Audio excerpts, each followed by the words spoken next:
Hey everyone, welcome to this explainer. Today we're diving into one of the most devastating events in human history, the outbreak of the First World War. But we're looking at it through a completely unexpected lens, Jyotish, or ancient Vedic astrology. It's an absolutely fascinating way to map out the celestial mechanics behind the fall of empires, so let's get right into it. Here's our game plan for today.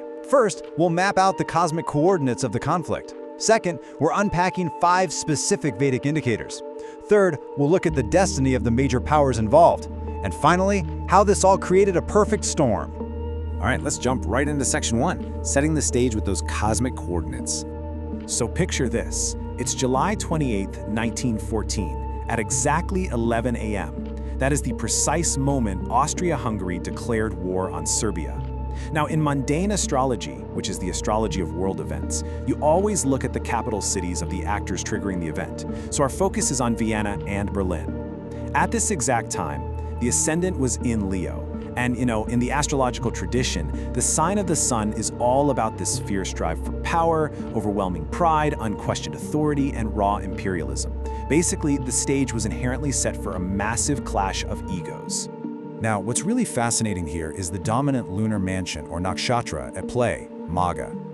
This detail instantly grounds our astrological lens right into the real-world collapse of dynasties. Because Maga, it's literally the nakshatra of kings, ancestors, and thrones. It's deeply tied to hereditary karma.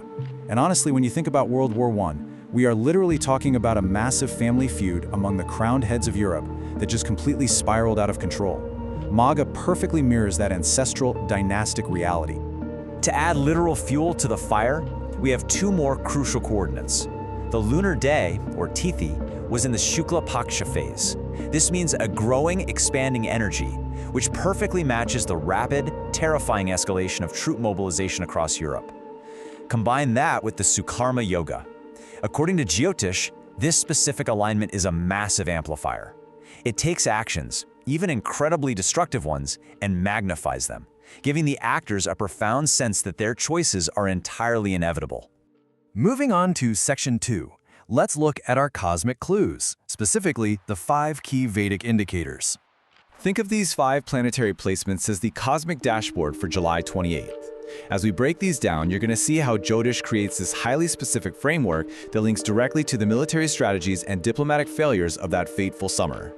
Let's start with Mars, the planet of war. But here's the thing, it wasn't just blindly aggressive on this day. Mars was in Virgo, making it the calculating strategist. Virgo is super analytical and highly military, but because Mars was in a hard aspect with Saturn and influenced by the Rahu-Ketu axis, it guaranteed this wouldn't just be some quick, impulsive skirmish. Instead, we got rigid, technical military mobilization, like the infamous Schlieffen Plan, which led to prolonged, highly calculated collective suffering. Then we've got Saturn and Aries, acting as the weakened diplomat. In Jyotish, Saturn represents governments and structures. But in Aries, the sign of war, Saturn is in a state of extreme weakness. The source material actually considers this one of the absolute most dangerous transits in history. Why? Because it signals a total, catastrophic breakdown in diplomacy and mediation. It represents the structural collapse that allowed one localized assassination to explode into massive collective suffering. And you absolutely cannot ignore the shadowy imperialist Rahu in Capricorn. Rahu is all about chaos, obsession, and breaking taboos, while Capricorn represents institutions and empires.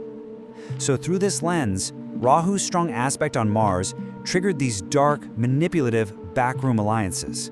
It drove this unstoppable, obsessive hunger for territorial expansion and the use of mass propaganda, which just entirely shattered the international balance of power that had held Europe together for decades. But what about the leaders themselves? Well, look at the afflicted sun in emotional Cancer. The sun represents leaders and monarchs. Here, it's afflicted by Saturn and under the direct gaze, or drishti, of Mars. That translates perfectly to the fragile leadership of 1914. These monarchs were under immense pressure, suffering from wounded pride and prone to incredibly impulsive, emotionally driven reactions instead of using sound statecraft. It is the literal crisis of the crowned heads of Europe. Finally, circling back to the moon in Maga, which is governed by Ketu, the node associated with the past, fate, and karma. This anchors all that abstract astrology right back to tangible history. It signifies the awakening of ancestral karma. We're talking the reactivation of centuries-old European conflicts and deep-seated dynastic rivalries. It gave the leaders, and even the public, this tragic, overwhelming sense that they were just playing out a fate that had been written generations before. Section 3. Let's apply this to the suspects and profile the destiny of the major powers involved. It's kind of wild to see how each nation's traditional astrological profile violently collided with those 1914 placements.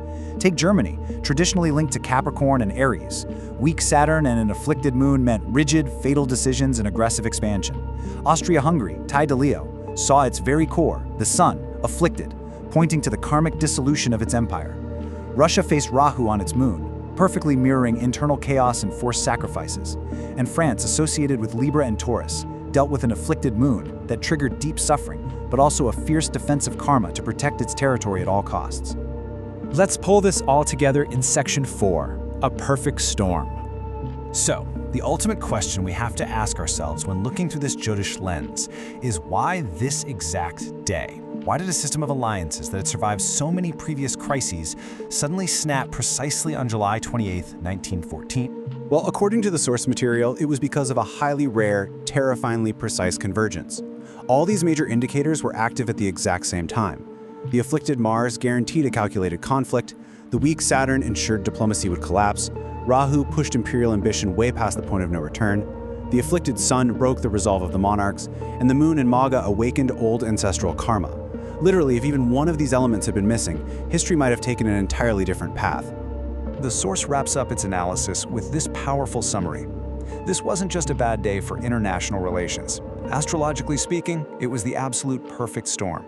It was a cosmic configuration pointing invariably toward world war, the definitive fall of centuries-old empires, and the closing of a massive collective karmic cycle for Europe. So as we finish up this explainer, I want to leave you with a final thought to chew on.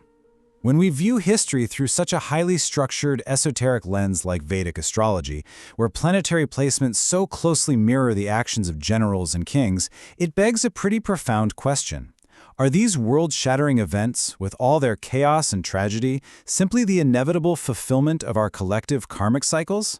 It's a fascinating perspective on history for sure, and one that definitely makes you look at the stars a little differently. Thanks for joining me.